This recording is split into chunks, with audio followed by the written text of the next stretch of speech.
Hello, everybody, and welcome to the Turd Ferguson 619 station. Today, we have a special episode for you today. It is Halloween, so this podcast is going to be about Halloween.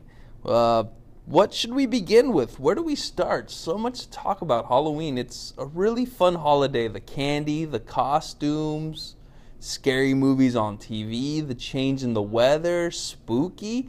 What can we say? I guess I should start with a brief history of Halloween. I was very curious and I decided to do some research.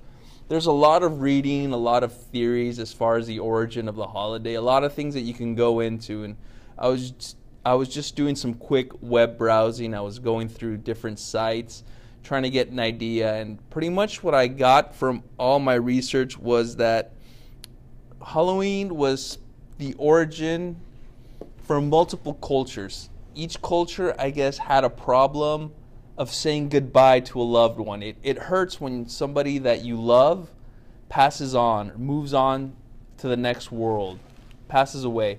So as a means, they must have developed this holiday as a form to be able to communicate with deceased loved ones, to still stay in contact, to share their message, to remind themselves of those that they've lost, and as a way of saying goodbye. And I feel that's what the origin of Halloween is about. I will continue to do more research, and every year when Halloween approaches, hopefully add more and more of the history to this podcast. I thought I'd share with you guys some memories. As a kid, it was a lot of fun, Halloween. You got to pretend to be somebody else. You would wear your costume and you'd pretend to be Batman or a ninja or a pirate, and then you would go out and ask for candy. You know, you'd go door to door and ask for candy. When I was a kid and I trick-or-treated, I remember dressing up, going to the store and buying a costume. My dad always said, you never want to wait till the last minute because all the good costumes are gone and you're stuck with whatever's left over. So we would always go a couple weeks before Halloween. We would buy candy to hand out. My dad always loved handing out the candy and then later taking me out to go trick-or-treating. He always liked that give and take. He always liked to be fair. It wasn't always about, oh, I'm going to go take my kids out trick-or-treating and I'm not going to put out into the world candy. I'm just going to take candy. My dad never liked to take candy. He always believed in no deposit, no return. So you have to put something to get something. And he loved to buy candy. He loved to give out candy. And then earlier in the evening, because sometimes Halloween would fall on a school night, he wanted to take me out as early as he could and then bring me back home early so I could go to sleep and wake up early and go to school the next day. And I would always buy the costumes at the store, but I always remembered that there were these kids in the classroom or your group of friends who always loved to make their own costumes, just to be creative and come up with something new, original, and different.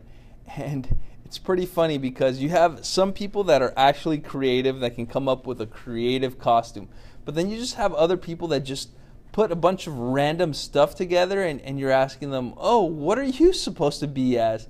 And it's just exhausting trying to explain it. You know, you got your Batman cape with a Darth Vader mask, and then underneath your Darth Vader mask, you painted yourself as a vampire. So what, you're like a space vampire? Oh, man, I missed it. Halloween time when you're in elementary school, because when you're in elementary school and you're that young, the world seems so much bigger.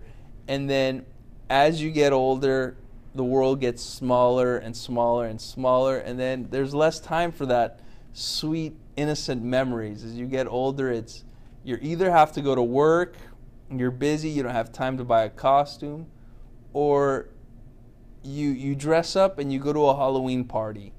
And it's not the same. It's not that innocent anymore. You know, you're doing your Halloween party stuff, or you go to a haunted house, and now the neighborhood starts to scatter. So you try to go out trick-or-treating, and people turn off their lights, they're not home, and you can't get candy. And you're trying to give out candy, and nobody comes trick-or-treating just because everybody's going off and doing their own thing. They're looking for something else. And it's funny how those times have changed. And I guess just looking forward to it now at the age that I have and at the experience that I have in my life, it's too hard to go back and just have those fun Halloween memories. Now you're this grown-up, you have to pay bills, you're working, you have to go to work the next day early, and you don't enjoy it. So if there's any kids listening out there, take advantage and enjoy this time you have, as a kid, to trick or treat, to enjoy. Because once you grow up, you don't have those memories anymore, those sweet experiences. They go by. Now it's the stress of life, trying to pay your bills, going to work, getting chewed out by your boss. So just enjoy the youth. And for all the grown-ups, I'm sorry that life turned out this way for us. And for everybody else that's able to take advantage of the holiday and enjoy it the way they want, I'm glad you guys are able to do it. And then one of the other things that's fun about Halloween is TV. I mean, I hate scary movies. They scare me. I don't enjoy them. But I love watching TV show those scary movies because they're cut down. They take out the scary stuff, and it's easier and manageable for me to enjoy. And I guess it's a tradition to watch Halloween around this time. The movie's called Halloween, named after the holiday, directed by John Carpenter. It's about this masked man. Well, he's a little kid who does some bad stuff, and he gets locked away. And then he gets out of the psychiatric ward. No, he doesn't get out. He escapes. I'm sorry about that. He escapes, and then he goes on a rampage throughout the whole holiday, hurting people in a way that they can't come back from it, if you know what I mean. I'm trying to keep this very clean. And, it's like the first slasher movie of its time. That's what it's known for, even though some very auteurs of the cinema have been able to confirm that there's been slasher films before it, but this is the one that popularized it, so it gets the credit for being the first of its time. And John Carpenter did an amazing job with the movie. People enjoy it. And he even, very talented filmmaker, even composed the music.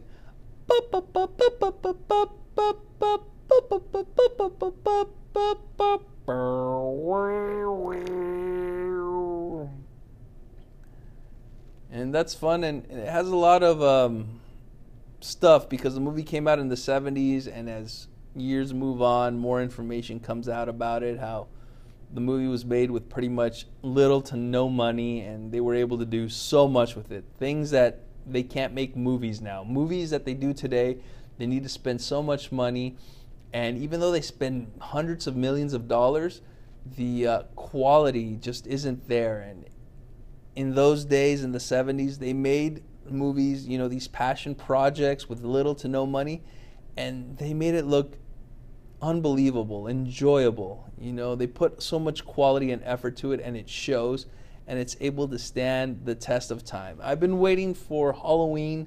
I've been trying to buy that movie and add it to my video collection, but usually, since I'm broke, I'm only able to buy movies that are on sale. But I guess this movie has never been able to go on sale, and it's always been able to maintain its retail price, I guess, because of the quality and just that it's been able to stand the test of time.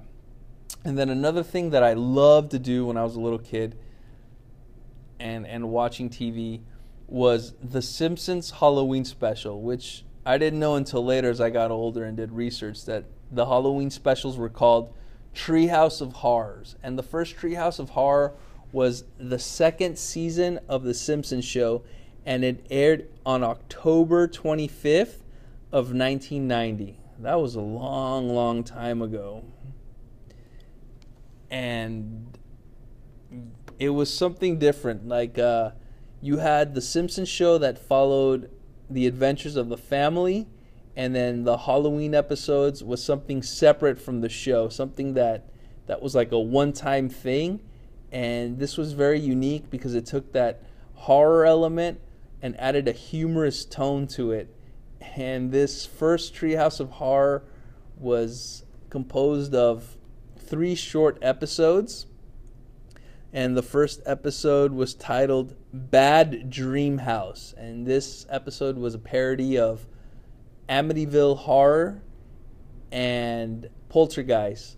So it was about haunted houses, but in a funny way. It's the Simpsons family moves into this brand new house, and all these weird little things happen. And I love how the comedy writers on the show are able to notice details from scary movies.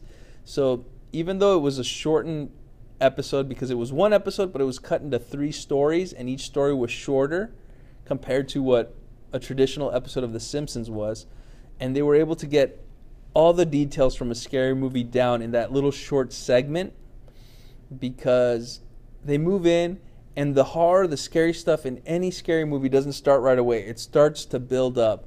So the Simpsons family moves into this house, and little weird things happen, and nobody really notices it. One of my favorite things that I enjoy about watching the episode, if you notice in the background, is that once the family arrives at the house, they're starting to unpack. So Bart is taking some books out of some boxes, and if you look in the background, you see that one of the books floats back into the box, and Bart takes out that book, sets it down, goes back into the box.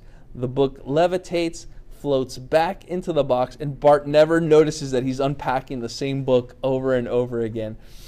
And it starts to build, the horror starts to build, and the family just completely doesn't notice it until near the end of the story, when the house possesses each member of the family except for Marge, and tries to force them to kill each other. And then Marge is really upset. She's had enough, and she starts yelling at the house and pretty much telling the house, hey, we're going to live here. We're not going anywhere, so you're going to have to learn to live with us. And the house says, can I have a moment to think about it? And while the house is thinking whether it wants to live with the Simpsons or not, the Simpson family is leaving the house to give the house a moment to think about it. And as soon as the family steps outside the house destroys itself.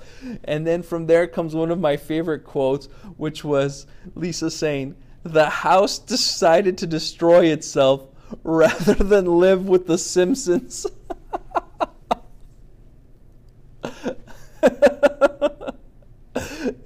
It's so funny because at the time when The Simpsons first aired the show, there was nothing else like it. A sitcom that was animated with this funny family, and just one of the things was that it made you want to laugh and cry at the same time. Laugh because the family always got into these funny situations, but cry because the family was never liked. The family suffered tough times. They were living, below the poverty line, and I don't know, it just had that right balance of comedy, drama, the Treehouse of Horror episodes that had scariness to it. It was just always a well-balanced show in the beginning, and it was just something like an event to always sit down around the house on a Sunday, get together, and watch The Simpsons. And then the second story in the Treehouse of Horror, Part 1, was Hungry Are the Damned, where the family's having a little barbecue in the backyard, and these space aliens show up and abduct them. And they take them far away. They say they're going to their planet, and the aliens keep preparing food for them and feeding the Simpsons. And it's not until later that Lisa finds a cookbook that's called How to Cook Humans, and she tells the family to stop eating because the aliens are trying to fatten them up to eat them. And then they get into this back and forth, and the aliens are trying to cover it up and defend themselves and say, no, we're not trying to eat you, we're trying to cook for you. And they're like, oh, there's some space dust on the book, and they blow it. and the dust clears, leaves the book, and it says how to cook for humans.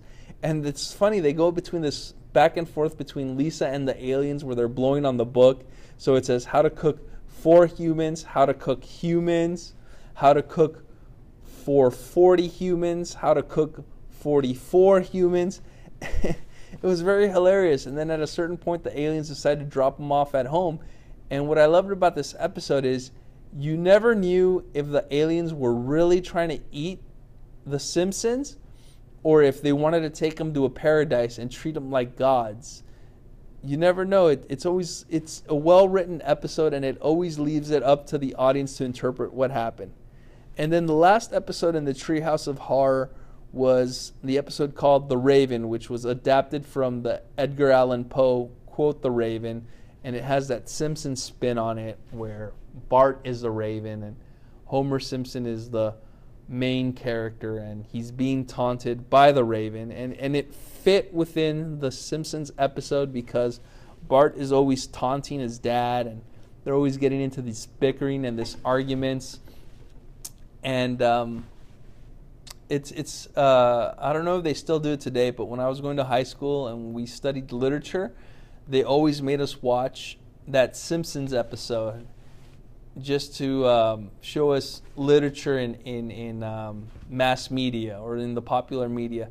And it was just always fun how you had things that you like so much, pop programming or pop culture, that was just so near and dear to your heart, and how it was able to transcend and go into different genres, different elements, and how, school districts were able to recognize this and bring it into the classroom and tell you this is when pop and classic or educational materials collide. You get something wonderful like this. And if you guys get a chance, you should check out The Simpsons Treehouse of Horror episode 1, just to be able to watch a show, a classic show that just doesn't go out of style, and it fits within the Halloween season.